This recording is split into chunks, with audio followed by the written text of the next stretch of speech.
আবৃত্তি করব। কবিতাটির নাম একুশের কবিতা, লিখেছেন আল মাহমুদ।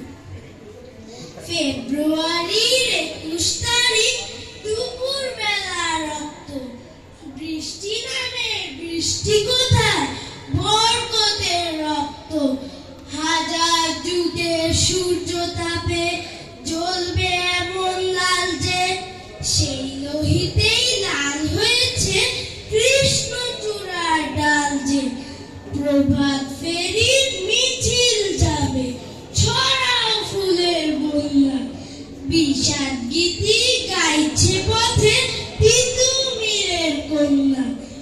চিনতে নাকি সোনার ছেলে ক্ষুদিরামকে, চিনতে? রুদ্ধশ্বাসে প্রাণ দিল যে মুক্ত বাতাস কিনতে। পাহাড়তলি মরণ চূড়ায় ঝাঁপ দিল যে অগ্নি, ফেব্রুয়ারির শোকের বসন পড়ল তারই ভগ্নি। প্রভাত ফেরি আমায় নেবে সঙ্গে, বাংলা আমার বচন, আমি জন্মেছি এই বঙ্গে। অনেক চমৎকার। আমরা কবির জন্য শুভকামনা, সুন্দর আবৃত্তি উপস্থাপন করেছেন।